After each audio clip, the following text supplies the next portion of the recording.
第1試合、狂気の白芸トム・エリクソン vs テキサスの暴れ馬 Heath Healing。 The first match, Moby Dick Tom Erikson versus Texas Crazy Horse Heath.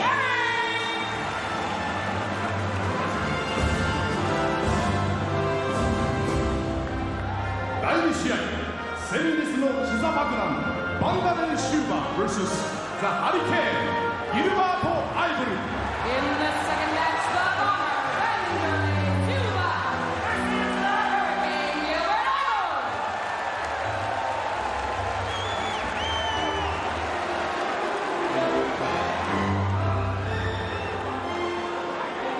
第3試合、プライドの番人ゲイリー・グッドリッチ vs 幻のメダリストついに参戦ヤツ・ヨシアキ。 The third match, the Pride Century Gary Goodridge versus the people medalist Yoshiaki Yatsu.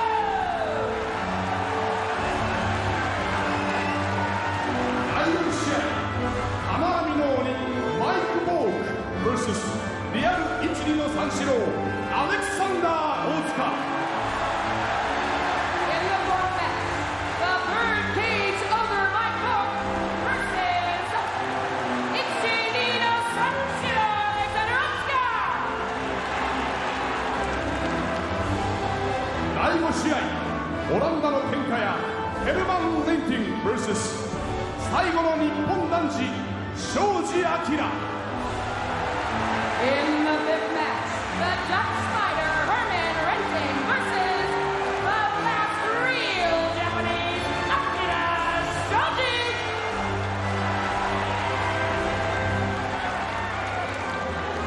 第6試合、I am Pro Wrestler 高田信彦 vs 北の最終兵器イゴール・ボブチャンチン。 And in the sixth match, the professional Nobuhiko Takada versus lethal weapon Igor Vochannin.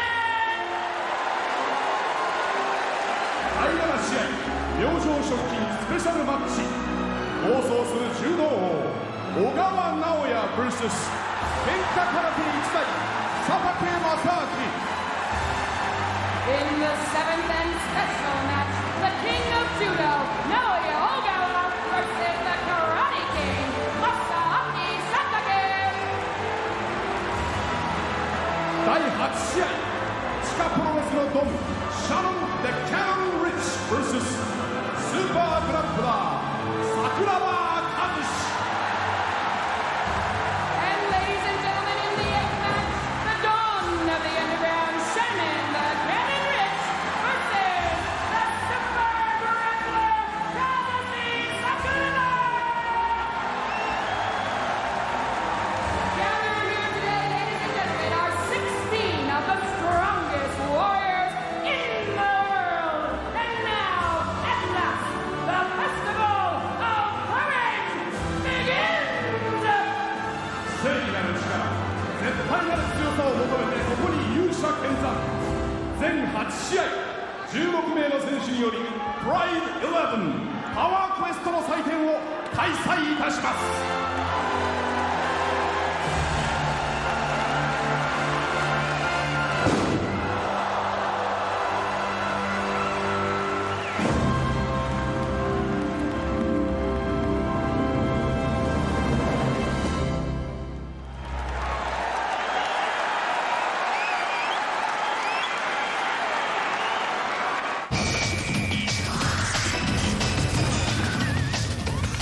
トム・エリクソン VS ヒース・ヒーリング。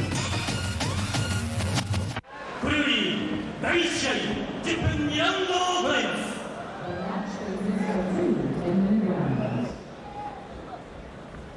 青コーナー193センチ 130.5 キロ狂気の白芸トム・エリクソン。 There he is, Big Tom Erikson, born on July 6, 1964. 赤コーナー184センチ106.6キロテキサスの暴れ馬ヒース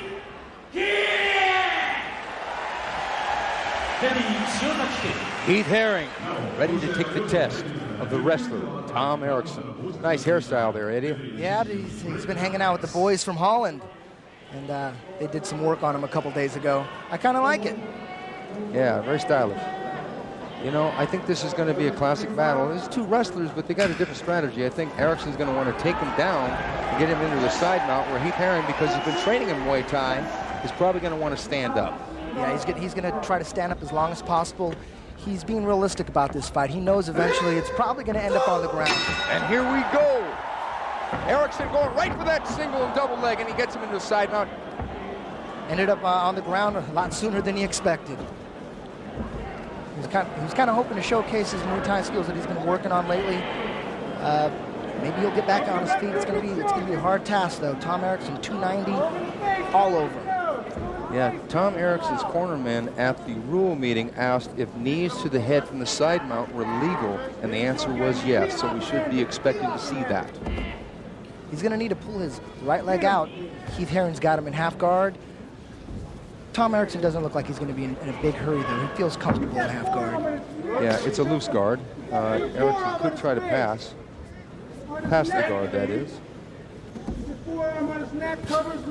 Both men trying to get some punches, both men blocking the majority of those at this moment. Heath said he don't think the weight difference is going to be much of a factor here. He's wrestled big guys in college. He trains with huge guys. But Tom Erikson is one guy that a lot of people are ducking. That's definitely for sure. He's frustrated about that, Tom is. There he goes. He's going for an Americana here.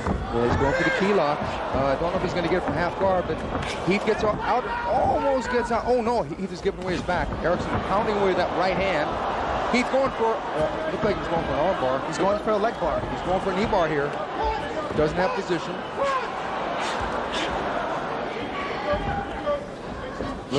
Heath said he was open.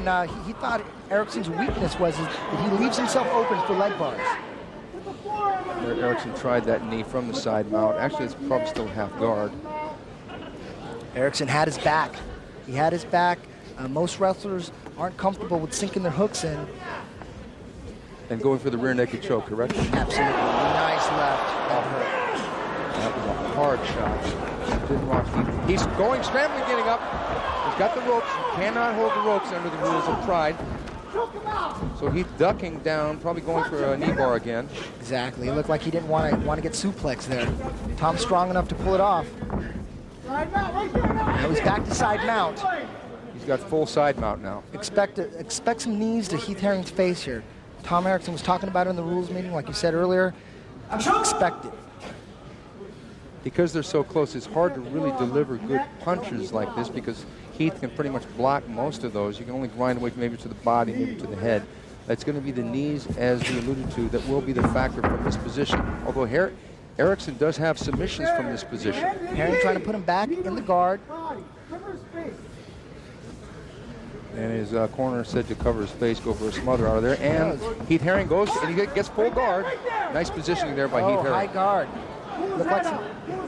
Looks like Tom might go for a can opener here. Hard, yeah, hard! Hard! He's want to spin into an arm bar from this position. Harder! Punch, yeah! Oh, that left did land a little bit. I'm really impressed with Heath Herring, Heath's hip movement. He's got nice hips. Yeah, he's got a lot of composure, too, under the storm of Tom Erikson. Tom Erikson fired up before this fight. As we alluded to earlier, he really, really wants to face the top fighters in the sport, including Mark Kerr, Mark Coleman. He feels he should be, he claims he is the world's greatest fighter. Absolutely. And he's convinced that all these, Mark Kerr and Mark Coleman, he's convinced that they're avoiding him. And most people would agree with him.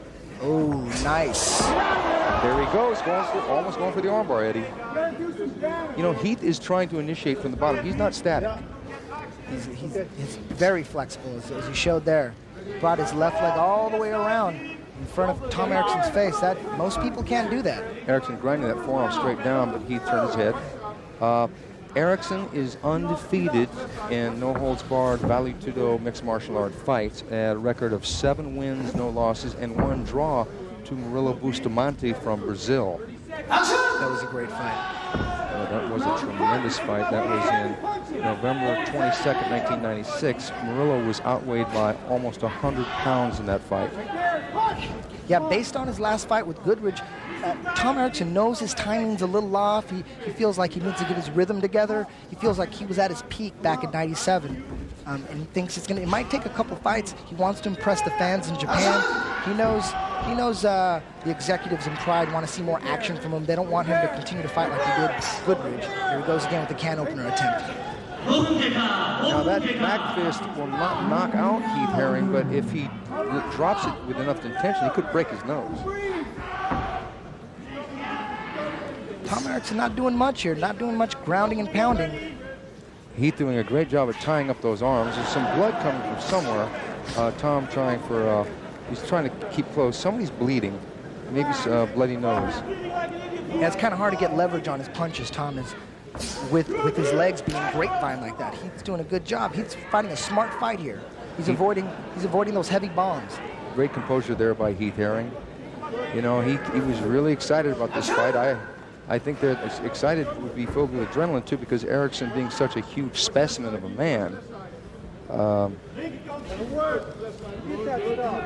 We'll see what happens when they get back up, if they do in fact. And now they're going to have a restart. Standing him up. Standing him up. Okay, now expect Heath Herring to land a hard punch here or a hard kick. He's fired up. Erikson's bleeding. Oh! Big left roundhouse kick right to the ribs. He goes for the high kick. Erikson shoots. Erikson's down.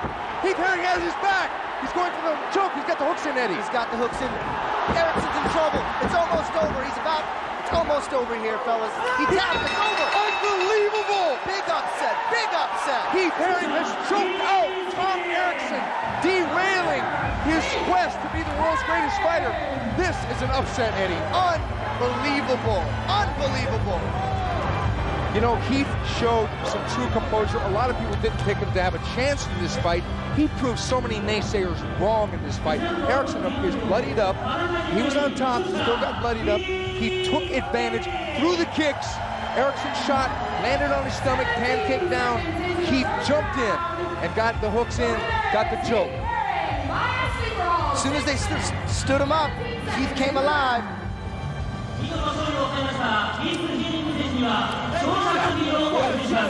Praise the Lord. Everyone back in Texas hot. Everyone in Breda. Okay, there it is. Heath Herring, baby. winner by rear naked choke at 6 minutes, 17 seconds. Wow. There it is, the kick. He goes for a high kick right here. Erikson goes in for the shoot, sprawls down, pancake down. Heath does the right thing, spins around, gets the arm around, gets the hooks in, Eddie. Nice. As soon as the hooks were in, he was in big trouble right there. There it is. The tap's coming in about. There it is right there. Beautiful. Beautiful. Heath Herring has arrived. He beat the one man that most of the top fighters were avoiding. There's the kick. Oh, you know, the knee hit him in the chin there. That was a hard shot. I think that rocked Erikson. He went high. One of the things that wrestlers are susceptible to in some matches is the high kick. And Heath, great balance. Heath fought a beautiful fight against Erikson. An intimidating figure, Tom Erikson. Heath Herring keeping his composure. What a great fight. He's psyched. Look at him. He knows. He conquered the king of the jungle, basically. Wow. Heath Herring has arrived. Expect big things from Heath. I mean, Pride is definitely going to take him under their wing. You know, this is going to open up so many matchups. Heath Herring now, we're thinking, okay, now, Heath Herring versus Tom Erikson versus Fujita versus Mark Kerr, you know, Mark Coleman, Igor Vovchanchyn. Wow. The possibilities are endless here. This is an unbelievable turn of events. That was 5 months of Muay Thai training paid off right here.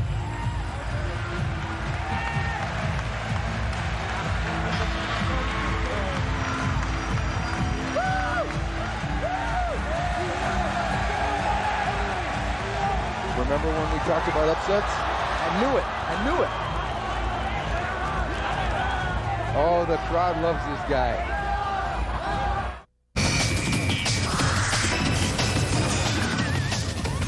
ギルバート・アイブル VS バンダレー・シューバー。 Oh boy. I'm ready for this one, Eddie. And this is going to be the most explosive fight of the night, in my opinion, right here. Yeah, I'm willing to predict you're right. There he is. Look at those eyes. Wanderlei Silva.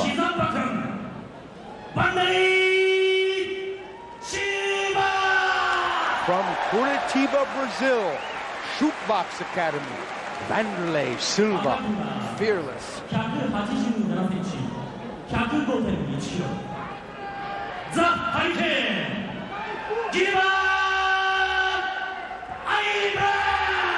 The wild man from Holland, Gilbert Ivel. Both men have tremendous knee attacks. Both men can punch, both men can kick. I would have to give an edge in ground fighting, Eddie, to Wanderlei Silva.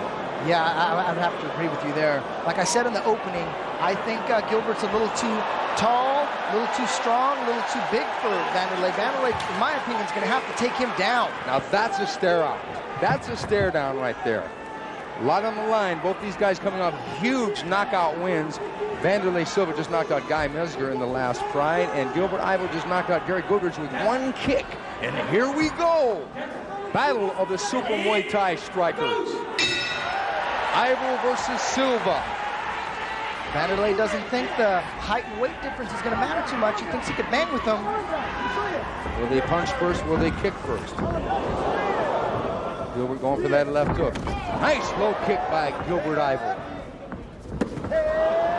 You can hear that hit his cup. Hit him right on the cup, the explosive sound. When you kick someone on the cup, it can be painful. And Wanderlei can definitely kick. Right on the family jewels, right there. That doesn't look good. He's in extreme pain here. I think this is going to be over. He's not going to recover from this. That was a hard kick. You would think with the steel cup, though, it wouldn't hurt as much. You know, I don't know.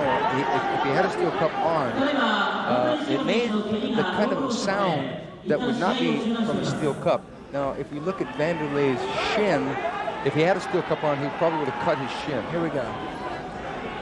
Right there. Oh, my God. Coming straight up. Oh, this is a devastating groin kick. Here it is again. It's a switch left roundhouse kick coming straight up. Oh, that's painful just to watch. Right on the butt.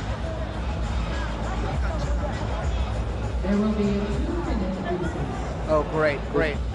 They're going to try to have a recess first. Okay, there will be a 2-minute break, and the referee has issued Wanderlei Silva a yellow card. A yellow card is a warning. They have a 3-warning system here within Pride. If a fighter gets a 3rd warning, he is automatically disqualified, awarding the other fighter the win. I doubt that Wanderlei did that intentionally, although he does fight in Brazil under full Vale Tudo rules, which include headbutts and groin shots, but I've never seen Wanderlei Silva in his fights in Pride throw a kick that landed on the groin. This, I think, was a mistake. And I'll tell you what, Steve. By the look on Gilbert Ivel's face, I don't see him recovering anytime soon. He looks to be in extreme pain. Yeah, I hope he didn't. If he was not wearing a steel cup, that could be disastrous for the evening. What may have turned out to be a super duper fight may be reduced to an injury. He's still in pain. He's still grimacing. Breathing deep, he's being attended to by the ringside physicians. There's his trainer. Here's a shot again. Wanderlei switches and cracks straight up. Boom! Caught him at the top of the instep, just below the shin. Down goes Gilbert on all fours. A slight delayed reaction there. He's getting up. Now, this is going to kind of take some of the steam out of this, because a groin shot can take a lot out of you.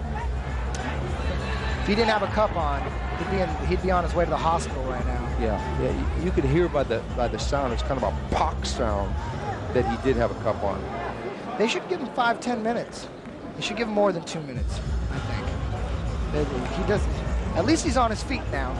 it seems like there is hope that the fight will go on. Well, if the fight does resume, I would expect Wanderlei would jump all over him trying to take him out because he knows he would be weak from the groin kick. If I could just read lips now. You know, if this does end in a technical draw because of an inadvertent foul, this will have to have a rematch.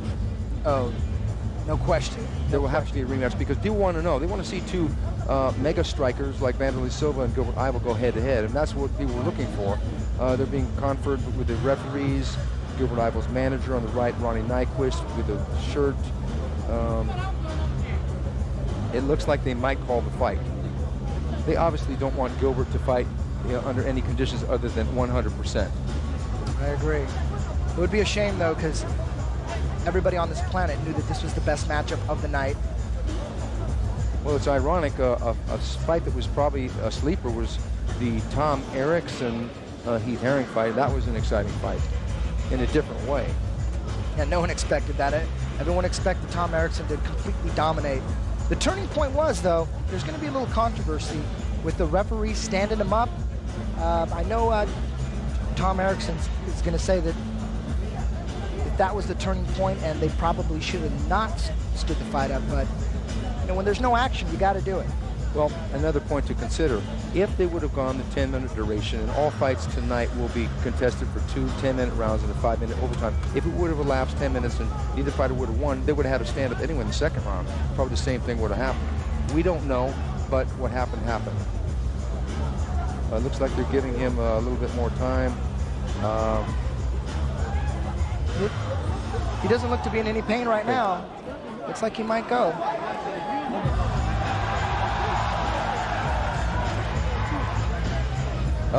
Wanderlei Silva is being conferred to by Gilbert Ivel's trainer, Lucian Carbine. Looks like he's all right now. Give him another 5 minutes. We need this fight to go on. I must say, this fight is worth the wait, and I don't think that this takes away from the energy. Chief referee Yuji Shimada has a microphone. It looks like they might call the fight. He might have broke his cup. Yeah,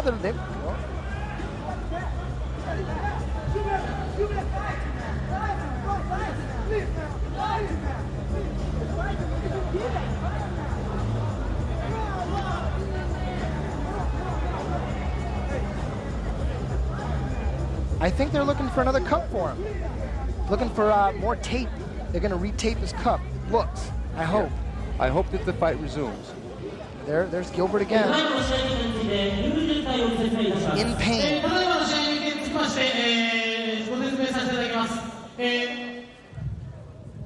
バンダレー選手の放ったですね、キックがですね、偶発性な事故により、アイブル選手の急所に当たりました。一定時間を置いてですね、この後、今すぐは試合できませんので、もし試合ができるようであれば、第3試合後に再試合やりたいと思います。もしできなければ、皆さん、もしできなければ、この試合は第1ラウンド中の偶発性の事故により起きたアクシデントですので、ノーコンテスト扱いとなりますので、ご了承ください。Fight, they might have a rematch. No, I'm very sorry, but please fight it next time because it's very hurt. You know, I always want to fight. You know, when I broke my finger or something, I fight, but it is so pain. You expect me next time we fight together? Okay.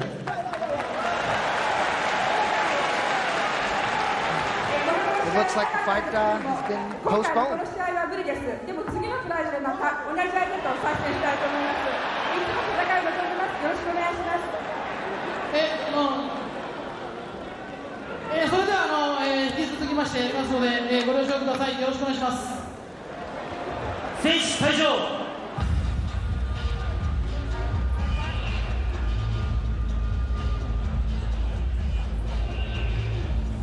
It's not going to happen later. It's not going to happen later. Okay, this fight's done. The fight has been called. It's a technical draw.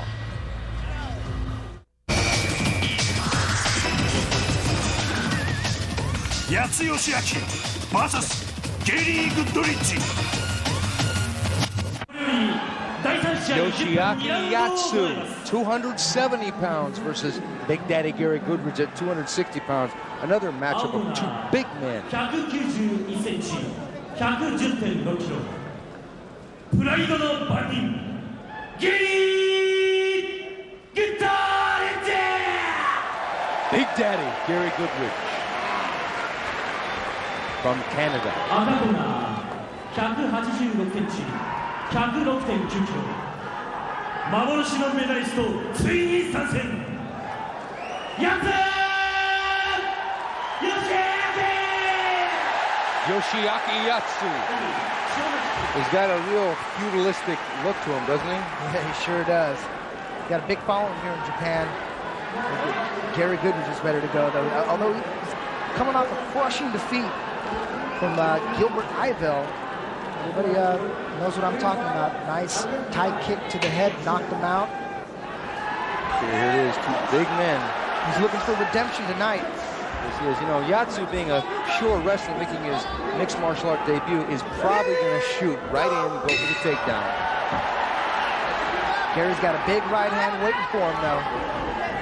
Not only that, but I saw him in practice with big Tom Erikson, and he was working a lot of redirects. There it is. That's the exact move he worked on with Tom Erikson. At that speed, it'll never happen. It'll never happen at that speed. I think Gary's about to knock him out here. Oh, good right hand. You know, Gary has got a significant age advantage on Yatsu. And too much experience in mixed martial arts for this guy. I think that this is going to be a KO for Gary Goodridge. He's delaying that left hook. Well, I don't want to see Yatsu eat too many punches here, but he's going to get really beat up unless he puts his hands up and blocks some of his punches. The only chance he has here is taking Gary down. You got to hope that Gary doesn't shoot his shots and get tired in this fight. Shoot his shots is right. There's a straight arm defense that Gary had a right roundhouse and tucked that right under and kick him in the ribs, but he almost had Gary there. He had a single for a second. The crowd going nuts. Crowd going ballistic. Two very popular. A right roundhouse kick by Gary Goodridge, and he sprawls well. Uppercut by Goodridge. Good takedown defense by Gary Goodridge. Ooh, beautiful right low kick by Gary Goodridge. Now Gary gets tired, and Yatsu can keep trying to shoot. Gary's got to go into turn the fight here. Exactly. I think Gary's got to conserve his energy and box. Just box, basically do what Ken Shamrock did with Fujita.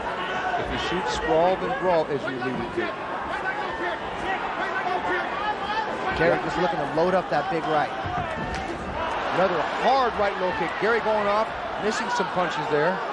We haven't seen tight kicks before from Gary. Good left jab by Goodridge. Goodridge in complete control.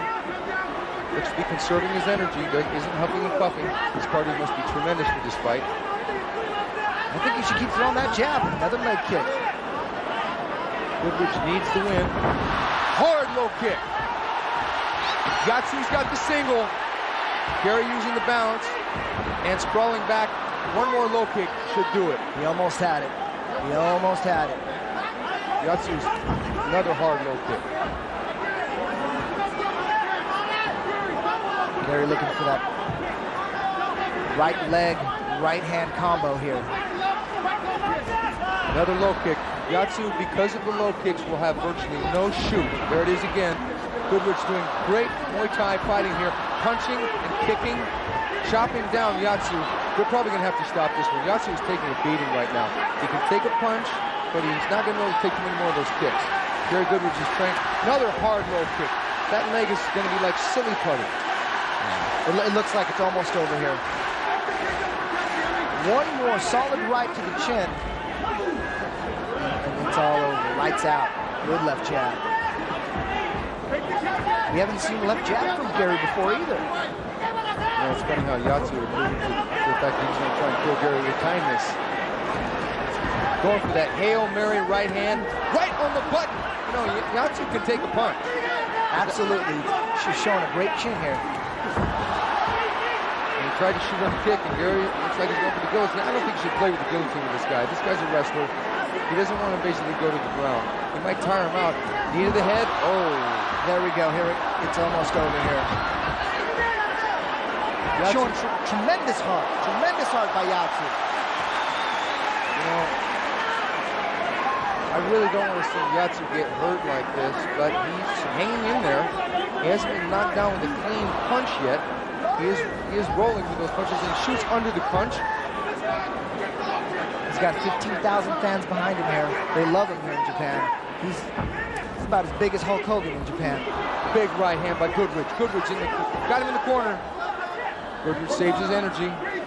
Doesn't want to burn himself out. If this goes into the second round, he'll be glad he can serve. I don't see that Yatsu's got a lot of options here. He's only good for a takedown and then what? I don't know if he's notorious for submissions. Hard low kick again by Goodridge. Yatsu's basically a sitting duck at this point. Yeah, he's only been training 3 months for this fight. Never really trained mixed martial arts before. And a month and a half of that, the first month and a half, was strictly cardio. And the second month and a half, he started training some sambo, did a little wrestling, did a little boxing. And any fighter knows that 3 months is just not enough. You know, it's funny because Yatsu's press conference said that he wasn't, the fans wanted to see him fight in Friday. It wasn't his decision. And he admits that he's an adrenaline junkie. He likes to face his own fears. I'm sure he's doing a little bit of that right now. Those low kicks are hurting him. Gary's going to probably knock him out with his right hand if he doesn't knock him out. Oh, good right uppercut by Goodridge. You know, they got to really think about stopping this. If he lands another clean punch, Yatsu is still there, just walking around. Amazing that he's still standing. Gary just picking him apart. His coach, who is a Muay Thai trainer from Canada, must be proud of his kicks. Big rights. So Gary doesn't have to worry about Yatsu punching back because he doesn't have any punching offense yet, or probably doesn't. There it is, another hard low kick. Uppercut. He rolled with it. By the way, Yatsu's turning to his right. Do you think he's open for left hooks? He's definitely open for a left hook, but Gary is a big right-hand puncher. Gary does have a left hook, but because you're absolutely right, Eddie, a left hook would be the thing. Throw the right hand and finish with a left hook. Jab seems to be extremely effective here. If this does go past the first round, He's got him down. Gary's got the guillotine. Looks like he's going for a leg lock, going for a leg submission. Gary's got to stack up on him. He's got to open his legs and get up on top of him. He doesn't want to play the leg game with this guy. If Yatsu pulls this off, Gary's got to grab that right hand around Yatsu's neck and pull himself close. He's got to stay close. He can't let Yatsu straighten him out, otherwise it'll be over with a straight Achilles tendon lock. Yeah, it doesn't look like unless this is some new back-of-the-knee leg lock, I've never seen this. Well, he doesn't have this. He doesn't have anything here. He has to let it slide up to where his forearm will be choking the Achilles tendon in order to get an Achilles lock. Maybe this is pro wrestling. I don't know. I don't know what he's trying here. I think Gary's defending. That's what's happening. Gary should throw that right hand right now. He's wide open for it. Throw the right hand, Gary. But Yatsu's got him down. This is where he wants him. Finally went to the ground. See if Yatsu's got enough left to apply a submission. Yatsu seems to know that the right punch will be coming. Gary doesn't want to get wild because he doesn't want to lose position. I think Yatsu's going to lose circulation in his right arm pretty soon. If he does, his arm is in there tight. He doesn't have anything there. Gary seems to be wincing a little bit. You know, I've seen Igor go, there you go, break it open, Gary. Now, there, he popped it open, Gary's got his back. Now, Yatsu's got to tuck and roll. Oh, good right hand. Shot. Over and over. Don't expect a rear naked choke here. He's just going to pummel him. You know, Yatsu, much like Fujita, can really take a punch because Gary can hit. Wow. Devastating. Gary's got to pick his shots here. Doesn't want to burn himself out. Goodridge in total control here. Now Yatsu finds himself trying to get up. If I were Gary, I'd just stand back up. Exactly. Just stand back there up. he goes. Just stand back up. Oh, you can't. You can't knee an opponent who is on all fours. This is one of the rules of Pride. If the opponent is facing down on his elbows and knees or on his hands and knees, you cannot knee him to the face. Gary inadvertently forgot the rule, and he got a yellow card. He's issued a warning here, free warning, and he will be out. Gary's not going to do that again. Gary's not a dirty fighter. Yeah, he just had a brain, you know what I mean. Okay, now they're where Yatsu doesn't want them to be. They are standing back up. In a way, the warning was to Gary's advantage, although he could have just stood up. A hard low kick by Goodridge. Oh! Uppercut. Huge uppercut. Oh! It's over. I can't see how this guy can take this punch. Oh my God. They need to stop. That's it. It's over. It's unbelievable that Yatsu never got knocked down by a punch. Amazing. It might have been better if he did go down, because those are some hard punches. Yatsu is just, look at that. Gary Goodridge in his classic stance. Yatsu being attended to by his corner people. Yatsu took a beating in that fight. Devastating uppercuts. I haven't seen uppercuts like that in mixed martial arts ever. Have you, Steve? The last time I saw uppercuts like that, they were being dealt out to Gary Goodridge by Don Fry. Okay. Exactly. That's exactly what I was thinking. That's it, but he learned his lesson. He learned the uppercut. So in 8 minutes, 58 seconds of round one, Big Daddy Gary Goodridge TKOs Yoshiaki Yatsu. Gary Goodridge back in the winner's circle again. Here it is again. The right low kick set things up. Then the huge uppercuts. 2, 3 uppercuts, 4 uppercuts. Then the right hand, then the uppercut. He's landing that right hand at will. Yatsu took some shots there. It's amazing he didn't go down from that. He must be related to Fujita. It's that right low kick, though. This guy, talk about durable. I mean, he's hitting it. He's teeing him off. He's teeing off like a punching bag. And he's staying up. Amazing. You just can't learn to defend against strikes in a mere 3 months. You just can't do it. Gary Goodridge was a boxing champion in his early days in Canada, and he does know how to throw a little bit of a punch. He's not people unconscious with one punch. Amazing that Yatsu did not go out. He didn't even go down for the punch. That will be in every Gary Goodridge highlight reel from here until he retires. Guaranteed. That's going to join his win over Sakuraba as a highlight reel, just like you said. The trophy will be presented to the winner, Gary Goodridge. Big Daddy Gary Goodridge lived just outside Toronto, Canada. In the winner's circle again.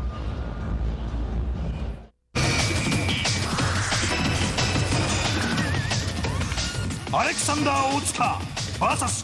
Mike Bourke. The match consists of 2 10-minute rounds. Akira 180cm 123.9kg かなりのいいマイク・ボーク Oh yeah, he's a bad boy. Mike Bourke from the USA. 192cm 12.8kg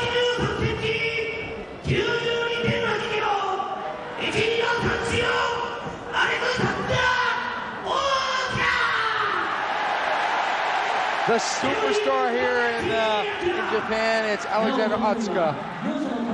When Alexander Otsuka fought Igor Vovchanchyn in a previous Pride event, when he fought Igor Vochannin in a previous Pride event, he fought a pro wrestling match in the afternoon and then fought Igor that night.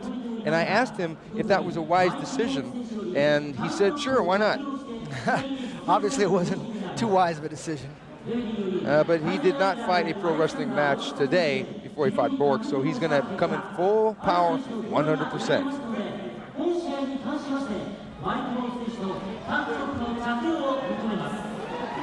Mike Bourke's going to want to come right at him. He wants to take him down. He doesn't want Otsuka to dance around and tire him out. Like I said, he's had 10 days notice. You know, in a way, this is like a David and Goliath fight. Doesn't want to waste any time here.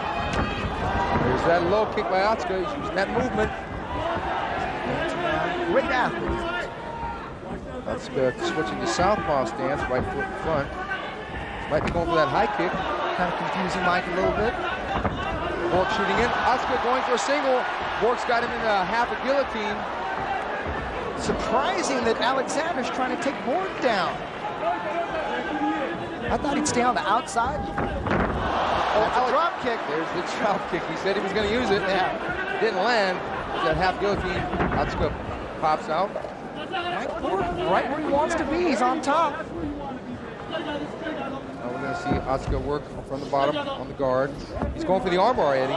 It's a little loose. A little loose. Now there are no elbows to the head in Pride. Only punches.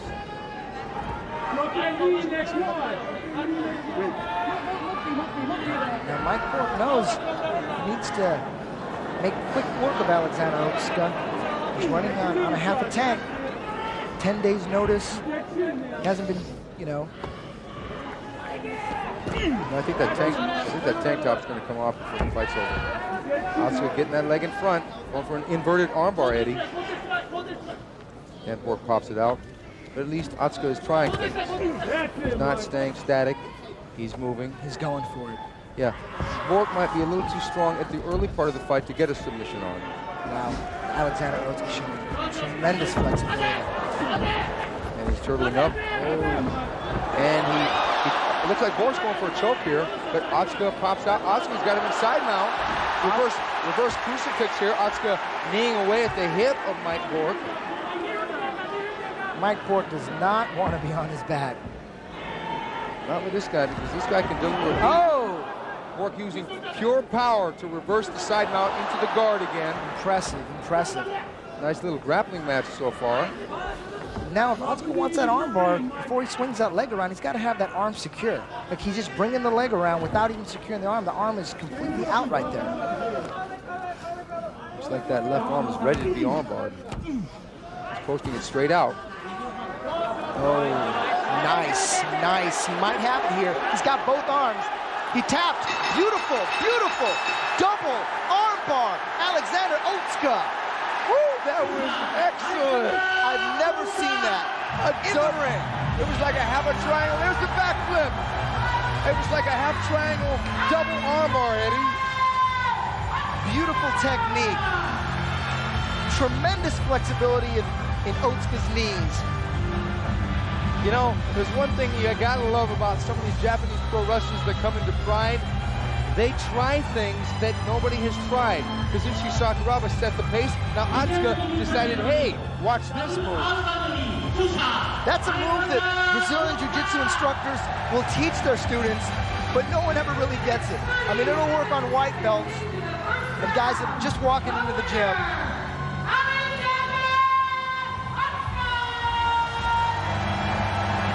There he is, Alexander Otsuka. Unbelievable finishing technique. You know, he used technique. He grappled with him. He landed some low kicks.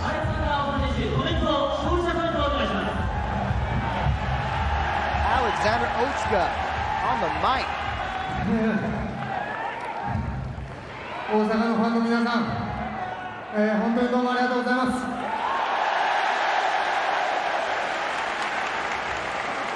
久々の勝利を皆さんに見せられて本当に良かったと思います。タイミングよくですね、2年前の東京ドームと同じようにバトラーズのビッグマッチ駒沢大会が11月26日ありますので、私のカードは決まってませんが誰でも来いという感じなんで応援よろしくお願いします。また参加しますので、プライドの方にも応援よろしくお願いします。ありがとうございました。見事勝利を収めましたアレクサンダー・オツカ選手には勝利トロフィーが贈られます。勝利しましたアレクサンダー・オツカ選手にもう一度盛大な拍手をお願いします。 Here we go. Nice. Lock both shoulders. Locking both shoulders. Hyperextending both arms. Double arm bar. Mike Bourke tapping with his knee. You know, incredible. I think the gloves really helped the hold, because if he didn't have the gloves on, he probably could have slipped his arm straight out. Yes, that's true.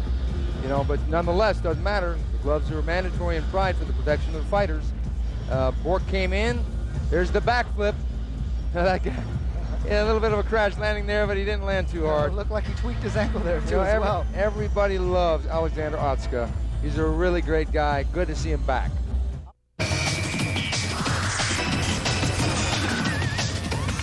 Shoji Akira vs Herman Renting.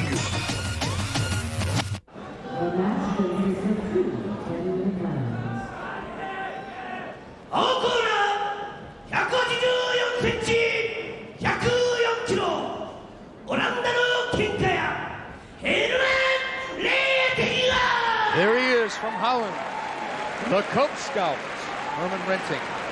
His last fight was 2 weeks ago in a nightclub called the Escape Disco in Holland. Wasn't a sanctioned bout.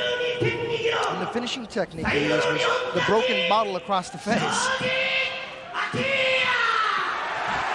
Akira Shoji from Japan. His last fight was in June against John Rankin from the United States. As Eddie said, he won by armbar. Razor sharp technique in that fight by Shoji. Renting's got the traditional Muay Thai shorts. Pulled up kind of high. Doesn't matter. Shoji's not going to be punching or kicking below the belt. And here we go. Technique versus street fighting. For sure. Renting's got a little weight on him, but Shoji likes fighting bigger opponents. He likes to prove that smaller fighters can bang with the big fighters. You know, it's interesting because Renting does have some jiu-jitsu experience. He would play second in the All Holland Open Jiu-Jitsu Championships in the black belt division. And that was June 10th of this year. Yeah, that was Remco Pardew's Brazilian Jiu-Jitsu tournament. Remco Pardue being okay, here we go into a body lock, and Shoji going for the takedown. Down into the guard of Renting. Renting working hard to keep him close. We'll see if Shoji's going to be happy staying in the guard, getting grounding and pounding, or is he going to try to pass the guard? Renting holding on. Dear life right here. He knows this is Shoji's world. Shoji's going to take his time. Sweat will be a factor in pulling those arms out once the sweat hits a little bit, because very slippery, and as you know, Eddie, those arms will be hard to hold in that position forever. Don't be surprised if Shoji sits back and goes for a leg submission. He's been working those lately. He feels really comfortable with heel hooks and knee bars. Don't be surprised. That would be interesting. I'm looking forward to seeing some of Renting's jiu-jitsu from the bottom. Loosening up the guard now, and Shoji going for a side mount almost. Just about past the guard. Knee on the stomach. He's probably going to mount here. He's going to hold side mount to get his head free. He will either mount or spin counterclockwise and go for the left arm bar. Exactly going the way Shoji wants it to go. Okay. Renting has opened up his grip over Shoji, exposing both arms. Might take the far arm bar, might mount. And he mounts. There it is. Renting in deep trouble here. Yeah, Renting has got to make sure he doesn't turn. Shoji, if he starts to ground and pound, it's a bad position for Renting. Renting's got to do something. He's got to turn, flip, or something. Trap one of the ankles would be the option to do, but there's the ankle outside where he can't trap it by Shoji. He needs to escape his hips, Renting does. The mount and pound is a lot more effective than the ground and pound. As soon as Akira sits up, starts bringing those punches down. Oh, he just chinned him. Looked like a headbutt. I'm surprised the ref didn't say anything. Looked like it was Shoji chinning Renting. Not significant because that close. Looks like he might be setting up. Back and side mount. I think he's gonna twist around and go for the far arm. Maybe. If Renting breaks the lock, I think he's going to spin and go for that. Oh, there's knee on chest, Eddie. Yep. He didn't like the way that mount felt. He jumped off. I think Renting's holding his head a little too tight and felt like he might have been rolled there. Yeah, I think Renting, by holding tight, is expending quite a bit of energy already in the fight. And because, oh, he's got full mount again. He's going to grapevine the legs here. Shoji's sitting up a little bit. Now Shoji wants that arm to close. There, he might go for that arm. There it is. There he goes. Oh, a little too wild. A little too wild. A little too wild. Shoji coming after him. Going for the double. And down they go. Half guard. Mount again. Oh, he's got his back. He's going for the arm. There he goes again. Arm up to the mount. Oh, there it is. Shoji. He loves that move, Eddie. He loves that move. It paid off once again. The power of drills. That is absolutely right. Okay, if there are any martial arts students that are watching this broadcast, understand the power of repetition and the power of drills. Akira Shoji achieving an armbar from the mount at 3 minutes, 48 seconds of round 1. You know, that's becoming his signature move now, Ed. That's it. The first one was a little wild, a little too, the attempt was, he had a bit too much on it. His weight was a little off, but he redeemed himself, came back, pulled off a beautiful armbar. You know, he did try the armbar, and you know, it's good when guys try things. Many times in a ground fight, okay, here it is again. He pops over, that's the one he missed, and Renting spun, and Shoji just jumped right back on him, got the double, got the guard, and then he got the mount here. Here we go, right here. Secured the arm before he sat back. That was what he didn't do before. Secured the arm, then he sat back. Nice, that was beautiful. Oh, and he had the shoulder up. He had a really good position on that, and he had a real good snap into it, too. He took him down past his guard, took the arm, all within about 10 seconds, maybe less. That's the power of jiu-jitsu right there, fellas. You know, Herman Renting put up a good fight, and he knew at that moment the armbar was locked. He knew there's no getting out of it. There he is. Take down, pass, secure the arm, sit back.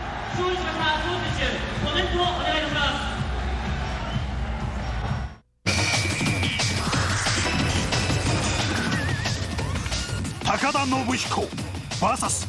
Igor Vovchanchyn. Nobuhiko Takada, very famous pro wrestler here in Japan, going up against the devastating one, Igor Vovchanchyn. The small elephant. 183センチ 95.5 キロ I am pro wrestler Takada Nobuhiko. Oh yeah, and he's popular here, Eddie. Nobuhiko Takada from the Takada Dojo. 赤コーナー176センチ 106.5 キロ 北の最終兵器 Igor Vovchanchyn. You know, Igor is probably the most devastating puncher in the sport. He's every fighter's nightmare. I'll tell you that.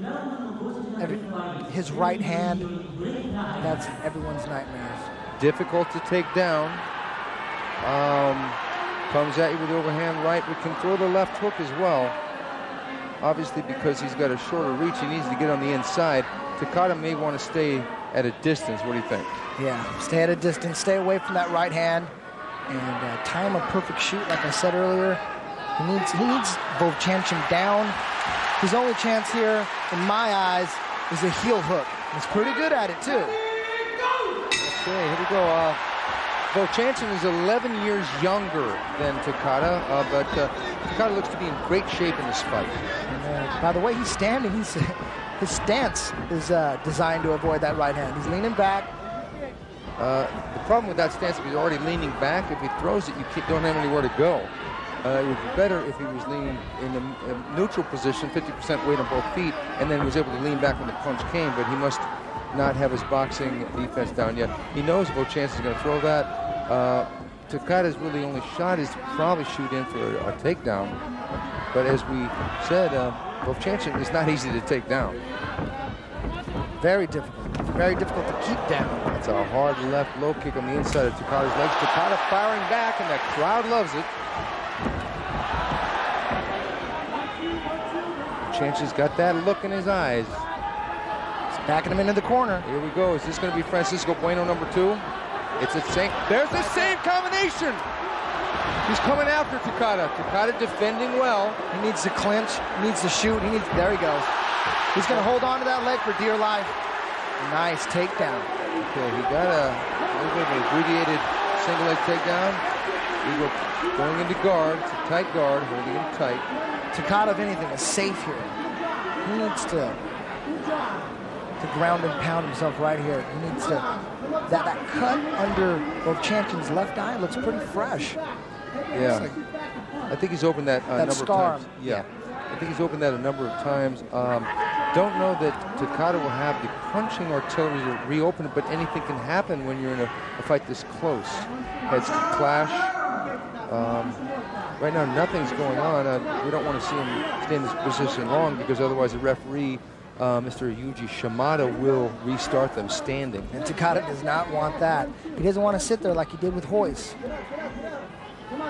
Well, unlike his fight with Hoyce, has been, oh, there we go. It looks like we're going to not have a restart. Are they going to restart? They're just going to move him to the center of the ring. Yeah, one of the things about Pride is that when they do come close to scooting outside of the ring, the referee and the assistant referee will reposition the fighters in the same exact move, in the same position in the center of the ring. And here they go, and action again. Neither man expending a lot of energy, both kind of waiting for the other.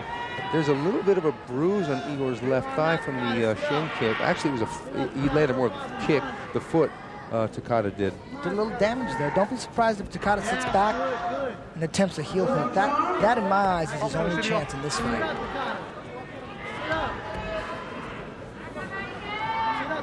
That leg kick looked like it did a lot of damage there. Nice welt on the side of Igor's left leg. Yeah, it did. Igor not being a real technical ground fighter, he does tend to survive and to defend more than go on the offense from the bottom position in his fights. Although he did knock out Nick Nutter with a headbutt from this position, believe it or not. That was back in 97 or 98. Was it from the guard, or was it from did he turtle up and do a reverse headbutt? He was on his back and kind of leaned up and headbutted him from his back. Wow.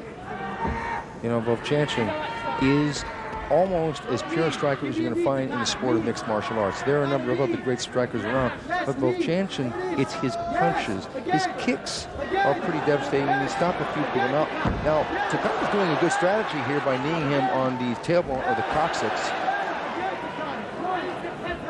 Don't expect an armbar or a triangle here. Vovchanchyn would be perfectly happy at that. They stood him back up. At this point, Takada is the more active fighter. Crowd's going nuts. Every strike, you'll hear that. Now, one thing about Vovchanchyn in this fight, he is paying Takada a lot of respect by tying up the arms the way he is, because Vovchanchyn can deliver some nice short punches to the ear from the bottom position here. His punches to the ear, as you know, are almost legendary. Alexander Otsuka complained about headaches and dizziness, equilibrium problems for months after he fought Vovchanchyn from punches to the ear. I don't know if those knee strikes are enough to keep the referee from standing him back up.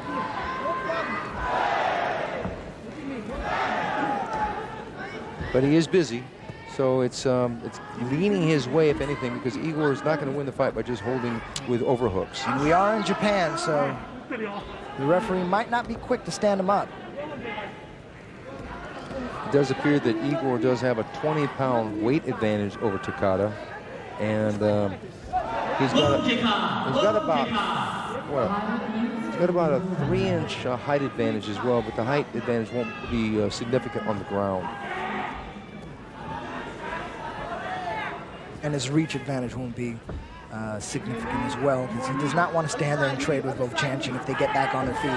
That's for sure. Now, it seems to be, as you mentioned earlier, the heel hook would be a possibility for Takada, but Takada seems to be pretty content. In order to get the heel hook, he would want to bring his elbows up, open the guard up with the elbows to the thighs, and fall back and grab the leg under his underarm and go for the hook, correct? You're right, Steve. They're standing him up. Yeah, it's a good call. Stand him up, because there was not a lot of significant damage. But now here's where Igor is dangerous. Now, Here's Igor coming out. Igor's going to take full advantage of this. Takada standing. Oh, he switched stances now. Oh, what's this? It's the drunken style. There's a low kick by Vovchanchyn. Another low kick by Takada. Oh, high kick by Takada. Almost caught Igor. Takada seems to be in this fight. There are rumors that if Takada loses, this may be his last fight in Pride. He may go back to pro wrestling. God, Takada's really nailing Igor with some low kicks. He's keeping his distance. Making the shoot. There he goes. There's the shoot. He's in trouble now. Igor's got his back. This is a bad position because Igor can pound from this position. He won't go for the choke here. Looks like Takada's going to go for that Kimura that Sakuraba likes. Looks like he thought about it for a second. Yeah, he's going to get pounded in this position. It's going to be hard with Vochanchyn. Vochanchyn does have deceptively strong limbs, especially his arms. Short and compact. So Vochanchyn's going to free up one of those arms and start punching over and under with the uppercut and then the hooky. There it is. There's that right hook. 3 minutes left in the round. This is not what Takada wants. Takada's in a bad position. He should probably turtle up, tuck and roll, and go for his own knee bar here. That's what I was thinking exactly, Steve. That's his shot right there. He can roll. He can roll for a knee bar. I would have to say that Igor either bruises easily or those kicks to his legs were hard kicks. Because look at his legs, they're pretty scratched up. Okay, now this is the same position that Igor had Ensign Inoue when he issued a vicious beating in the previous Pride event. Let's see if Igor brings his left leg over to the mount. He can really do some damage there. Takada could be in trouble here. I mean, he hasn't taken a lot of facial damage yet, but it's in store because this is Igor's style. Get the side mount, get the mount. If he has to go to the ground, and just pound away, and he can go on forever. Takada's going to hold on for dear life here. He doesn't want any space in between. You know, in Takada's previous fights in Pride, he's never really taken a lot of punches or kicks to the face because he fought primarily grapplers, Boyce Gracie, Hickson Gracie, Mark Kerr. Even though Mark Kerr's an improved stand-up fighter, Mark Kerr chose to take him down and get him into a submission hold. But this is, there he goes, the mount. Takada's in trouble here. Yeah, this is not a good situation because if Igor sits up, he's going to start raining down punches, and it's not going to be pretty. Takada needs to hold on. And he's going to burn a lot of energy holding on. And here's where short arms come are an advantage here in this position. He doesn't need a lot of space. Now, Igor has patented that little knuckle punch to the ear. And he can do it from around behind the head. But he's going to chop away probably with the left hook here because Takada's there now. And he's going to go for the right hand. Wherever Takada's face faces, that is where Vochanchyn will throw the punches. And it's going to start getting ugly from here. 1 minute left. Takada not in a good position. Hoping time will run out. Yeah, I don't think Igor's going to finish him here. No, but he's starting to load up here. He's getting some space there. Takada's going to get another chance. They're going to stand him up. Oh, there goes out the mouthpiece. That's not a good sign. There's about 35 seconds left. The fight is scheduled for 2 10-minute rounds. If the fight is a draw, it will go to a 5-minute overtime. Vochanchyn getting a higher mount now so he can keep away from the hips. That way he won't get buck and rolled. I think Takada's going to make it here. I think he is. We're getting down in like about 30 seconds here. Oh, not a good, he gets one good shot. Oh, good butt. That's a great defense. Yes. As soon as Igor got up high, got ready to throw the punch, Takada did a good move, bucking forward. And, okay.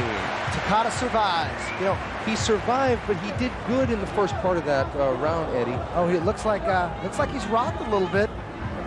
Yeah, he's rocked a little bit. He did have some knee problems in previous outings. In his corner, he's got Daijiro Matsui facing him, and Rico Rodriguez from the United States applying the ice to his back. Rico giving him advice. And just stay there. Sit up when I tell you to sit up, and you're going to win the fight. All you need to do is one good takedown. I don't know if those punches rocked him enough to keep him out of this fight, but it looked like he's all right now. But I mean, he stood up, and it looked like he was about to collapse. You know, Takada requested this match with Igor. He said he's trained harder than ever, and here we go, trading low kicks, and you know, Takada that's the typical thing you want to do with roundhouse kicks. Go to the leg, make the guy start thinking low, then go high. There's Igor with his own kick, and that was a hard shot in itself. But Takada returning fire, going low, and here comes the high kick, and if Igor ducks around, that could have been curtains, although Igor could take a shot.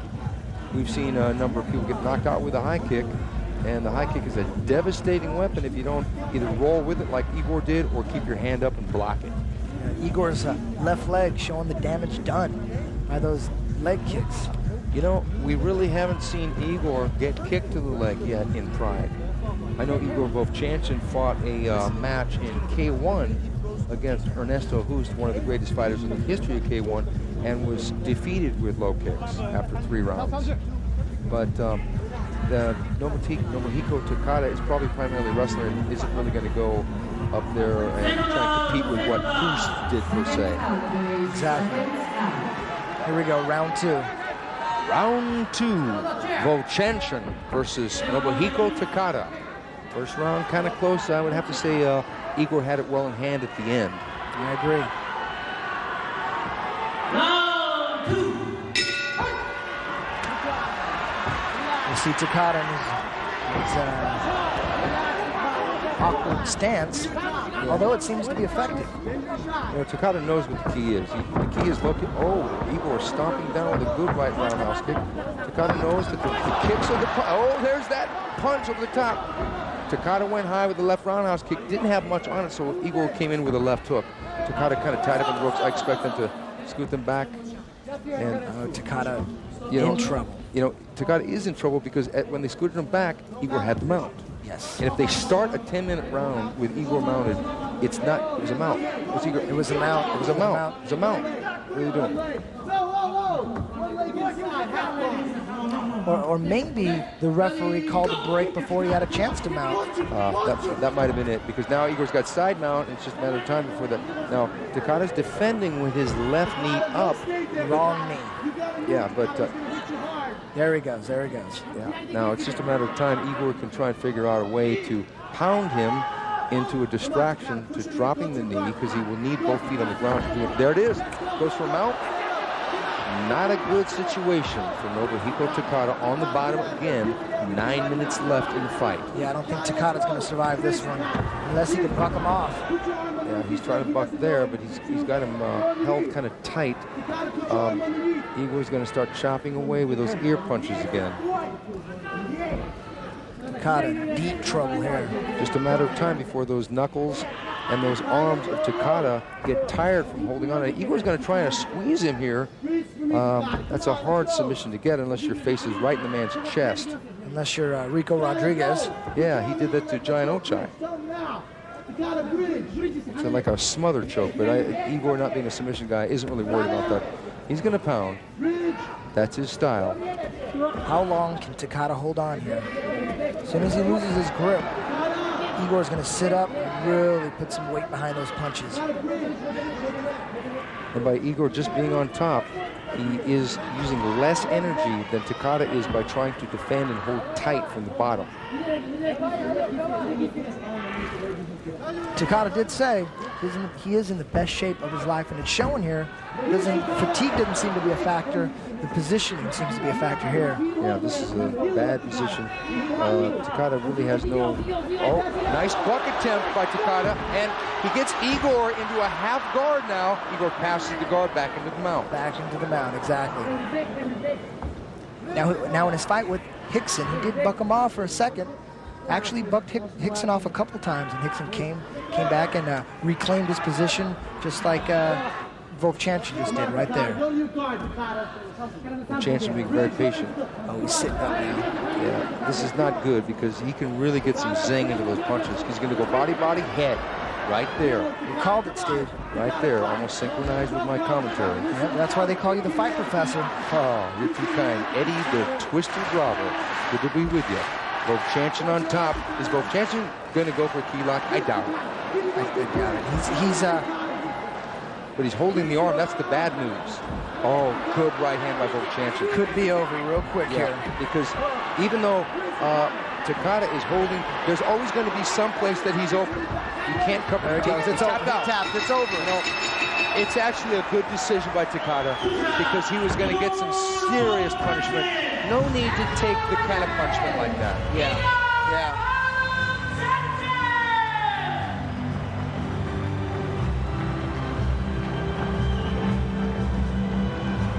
Yeah, there it is. Takada, the wise thing to do. Tried his best, faced the most devastating puncher in the heavyweight division. That may have been the last we've seen of Takada in Pride. Yeah, that was it. Okay, he tapped out due to punches at 3 minutes, 17 seconds of round 2.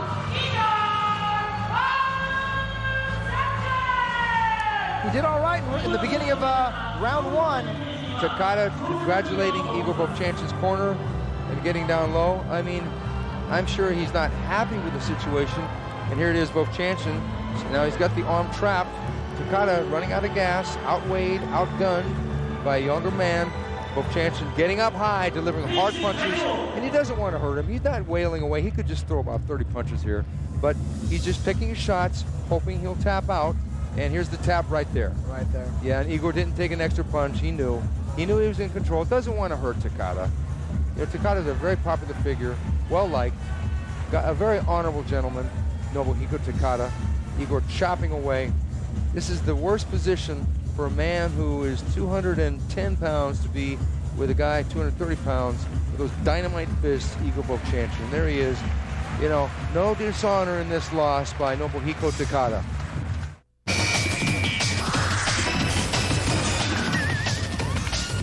Ogawa Naoya vs Satake Masaaki.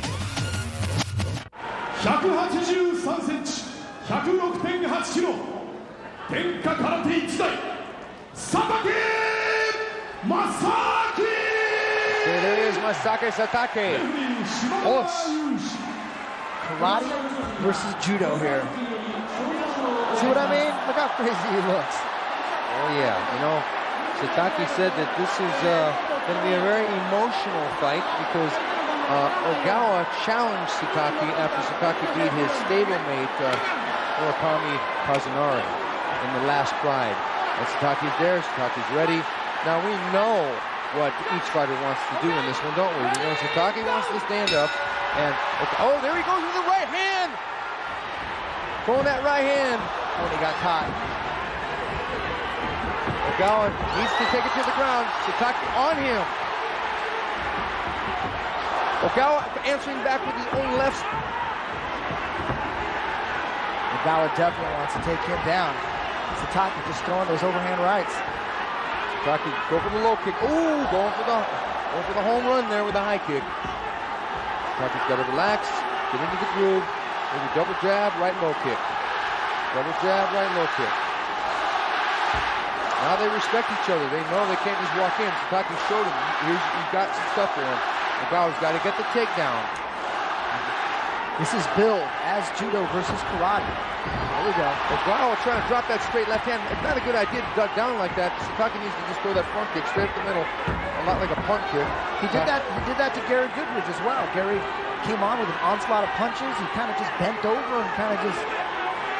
Now Satake he's got his hands in the traditional, he had in the traditional karate stance. Now, Ogawa's got a pretty decent straight left there. Already caught Satake. Satake's got a little mouse under that right eye. Don't be surprised if Satake pulls a reverse punch out. Both men very intense, waiting. Satake going in for a big slapping punch. Looks like a palm strike there. Satake should double jab through the right low kick to the inside. Satake, now Ogawa's covering up pretty well, but it's not a good idea to lean forward like that. Ogawa throwing that right jab. He doesn't really want to box here with Satake, but he is. Maybe he's made up his mind and he thinks he's going to outbox Satake. He's just going to let Satake into the fight. I think he's leaving himself open for knees and uppercuts. I don't think that's a good idea at all. Not with Satake. I'm surprised Satake hasn't gone for a low kick yet. Maybe he's afraid that he'll leave himself open for a takedown. Satake likes the front kick from his karate style. See if he pulls it out here. You know, and as he told us, he likes to do the front kick and curl the toes down and hit with the toes to the solar plexus. He was explaining that to us yesterday. And traditionally in a front kick, you want to pull back and hit with the ball or the foot or the heel. But I don't think he's going to want to throw a front kick to Ogawa because Ogawa can grab the leg. Satake wants to box with Ogawa. It's obvious. Just takes one clean shot to turn the tide of the fight. Neither man has landed that clean shot. There's the low kick. So far, no clinch attempts, no shoots. Ogawa just sitting there trying to trade and cover up. This fight may come down to conditioning. Nice right low kick by Satake, going with overhand right. It's blocked. You know, I gotta say, I'm a little surprised by Ogawa's straight left hand from the southpaw stance. There's a lot of confidence in his striking. He's staying right in there. If anything, he's backing up Satake. I thought we'd see a judo throw attempt. Or at this point. Yeah, or at least a clinch attempt. But maybe he feels if he gets into a clinch that Satake will go to the body with punches and knees. Satake throwing another kick that misses by about a foot. I think standing there and trading with Satake is a big mistake. He landed that one. Little left hook landed on Ogawa. There's that right jab by Ogawa. That's a good sticking jab. He goes again. You know, it's obvious that Ogawa's worked with a boxing trainer in his training. It really is.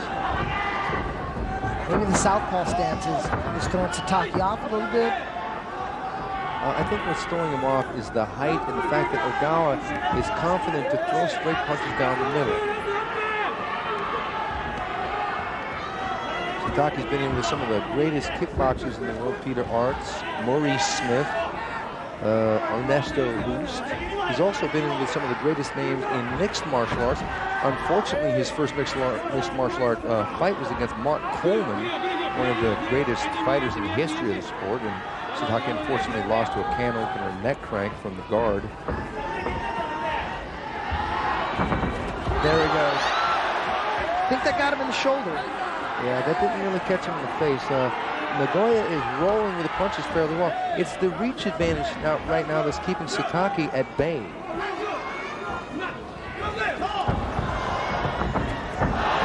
There's that right hand again. Satake needs to use his jab. Whether it lands or not, it'll set up either the right hand or the right low kick. Jab or double jab in, move in behind the jab, and then throw some damage. Ogawa confident with his left. Here he goes again. Now there's the right low kick. I was waiting for that. Ogawa's not going to want to take a lot of those shots. Another right low kick by Satake. Caught the foot. With that kick, you really want to catch the shin and dig it into the leg. Now that one landed with the shin. Ogawa's starting to feel those. I wouldn't be surprised if Ogawa shot in now. One more. I've seen Satake stop people. Yeah, there's the shoot. You called it, Steve. And there's Satake underhooking, getting back. He's had enough of those leg kicks, that's for sure. Yeah, because Satake can kick pretty hard to the leg. There's another one. Ogawa's going to shoot again. He doesn't want to sit there and eat low kicks. Either right. Because the low kicks will take away his shoot for later in the fight. There's another low kick, which is skip left low kick to the back of Ogawa's right leg. There's blood coming out of Satake's right eye. Now that just goes to show you that those punches of Ogawa's got some sting on them. There he goes. Oh, nice uppercut by Satake there. Satake's takedown defense is impressive here. Really his work on his takedown defense. Yeah, Ogawa's got inside 3 times and Satake defended well. There's that overhand right. That almost landed up top the head of Ogawa. Satake starting to parry that right jab and finishing up with a left low kick. Satake circling to his left, away from the power of that straight left hand of Ogawa. Smart strategy for Satake.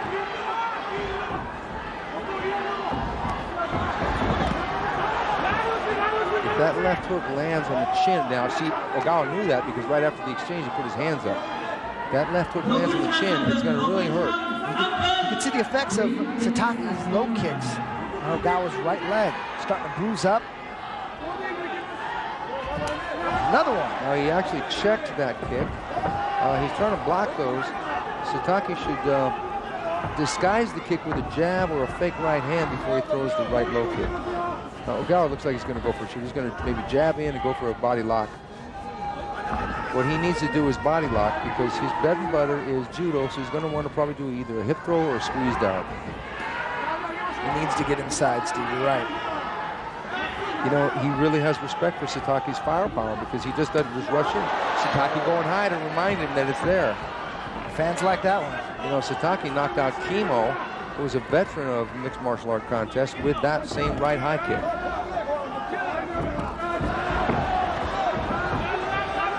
He's really holding off Nagoya here. I think that Satake's got this round in hand. 2 minutes left, folks.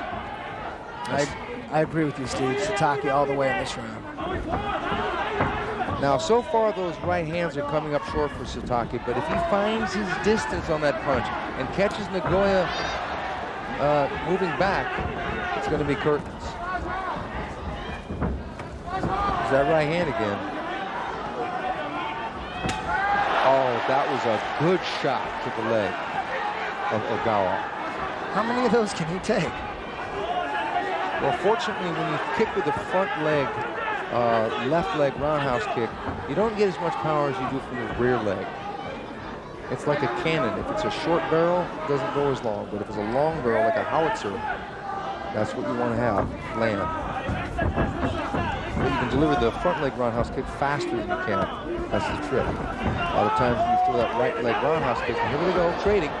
When you throw that right leg roundhouse kick from the back, it leaves you open for a takedown because it takes that much longer to bring it back. And as has been seen in a number of fights, most notably Boss Rutten versus Kevin Randall, when you throw a kick, the guy will grab your leg, take you down. There's that skip left low kick. There he goes. He tried to get in the clinch. Now, Ogawa's got him moving into a corner. Satake doesn't want to be in the corner because Ogawa will body lock, but there's only about 30 seconds left. I don't see this fight going to the ground in this round. Pretty much been Satake getting the better of the boxing match, although Ogawa had some moments at the beginning of the round. Looks like a Satake round to me, Eddie. Doesn't look like there's much power behind Ogawa's left cross. Looks slow. Satake can see it coming a mile away. Yeah, and even though Satake ate a few of them, it could cause a little bit of a cut, maybe from a previous punch from the previous fight, but it didn't rock him.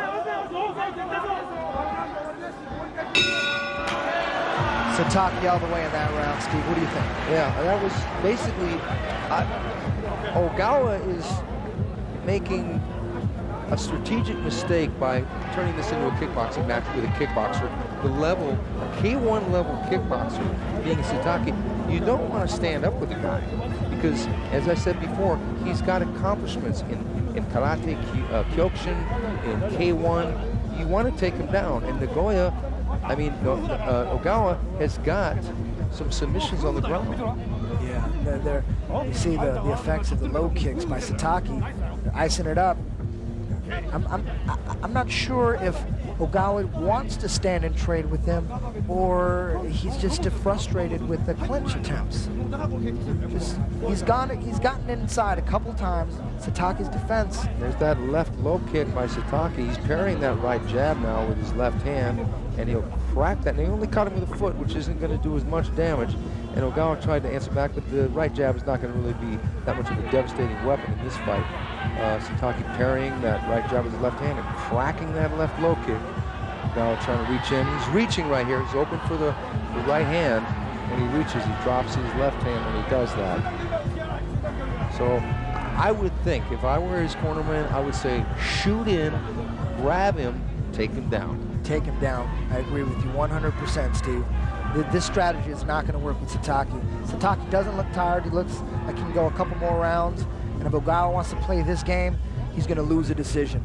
Now the problem is, by taking all those low kicks, that's going to eventually take away the speed and power in his shoot, his ability to move in for the takedown, because he'll be basically immobile, hobbling around. You're right. You know, and eventually he's going to have to switch to orthodox stance because that right leg in front, as we can see, is absorbing some kicks and it's bruised up right here. He needs to make that move now. He needs to get him down now. Okay, here we go, round 2, karate versus judo.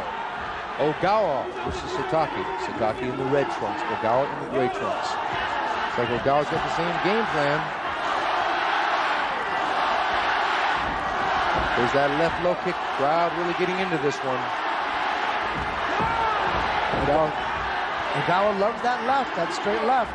Keeps going to it, but Satake's seeing it.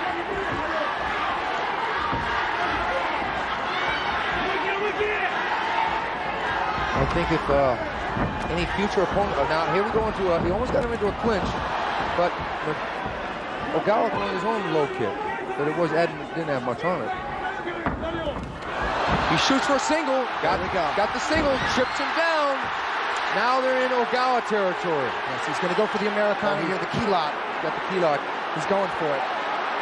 What's Satake got to do here? He's got to keep his elbows on the inside. See how his elbows are kind of butterflied out? He needs to. Well, there he goes. He's setting it up. Satake defending well. Satake he's got to turn. Satake's got to try and get guard from this position. Looks like Ogawa might want to mount here. Although I think he might be safer with side mount. Because his bread and butter so far that we've seen in Pride is the Americana, the key lock. He's thinking about mounting, but I think he's more comfortable here. It's a lot easier to control your opponent. There he is. Got the mount now. But now remember, Murakami mounted him and he escaped. But Murakami was not a good move by Satake. Now he's in trouble.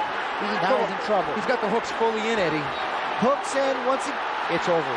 It's over. I do not picture this. He's roughing him up in the face. Satake's in a bad position. He's going out. There you go. It's over. He tapped. Rear naked choke. Judo beats karate tonight. That was a great fight, Steve. You know, that really was. He had his game plan. He was going to go out there and stay out of harm's way, maybe eat some low kicks. Eventually, he knew that one shoot, that one takedown was going to be the answer. And Satake didn't want to have anything more to do with Ogawa. He jumped out of the ring. He's headed to the dressing room. He's out of here. Okay, so now Ogawa is 2-0 in Pride. The official time on that rear naked choke is 2 minutes, 1 second in the second round. Rear naked choke victory for Ogawa. Sakuraba Kazushi vs. Shannon the Cannon Ritch. 175センチ、81.8 キロ、地下プロレスのドン、Shannon the Cannon Ritch. Okay, here we go. Shannon the Cannon Ritch accepting the challenge here at Battle of the Rising Sun against Kazushi Sakuraba. 180センチ、85.3 キロ、スーパーグラップラー、Sakuraba Kazushi. You gotta love this guy coming in with not one but 2 mounts. He's taking the first one off halfway to ringside, and joined by his stablemate Matsui. Sakuraba really got a lot of stuff going on, Eddie. Yeah. Shannon thinks Sakuraba's taking him lightly, and he's going to take advantage of that. You know, he's got a lot of experience. He's 53 and 18. Great win percentage, but he's been in the ring more than most fighters, except for maybe Travis Fulton. You know, he's been in the ring almost 4 times as many times as Sakuraba, but obviously Sakuraba's been in with some phenomenal competition. And here we go, Sakuraba versus Ritch. Ritch said he's gonna let Sakuraba come to him. Oh, there he goes, head kick. He doesn't want to press the action. He wants Sakuraba to come to him. He's been fighting since 1991, Shannon Ritch. Talk about experience. Fought a lot of pit fights, cage fights, no holds barred fights. Sakuraba's probably gonna figure him out. Shannon staying down low in a crouch. Shannon said the only weakness he can see. Ooh, nice. Nice takedown there by Shannon Ritch off a left roundhouse kick by Sakuraba. Sakuraba popping back up. Obviously, Shannon doesn't want to go to the ground with Sakuraba. He wants to keep it up, definitely. He's hoping to land a bomb. Shannon keeping that right hand up because he knows coming after him and sprawling well, but Sakuraba going for that single, and he gets it. Got him down. Sakuraba going for the... Oh, he's... Got him. It's over. Got him on a calf crank. It's over. Leg submission. Kazushi Sakuraba. You know, Eddie, I got to give you some credit on this one. You and I both predicted how the fight would end, and you picked a first-round leg submission by Sakuraba. Yeah. I'll let you off the hook on that one. I didn't think it was going to come so quick, though. Neither did I.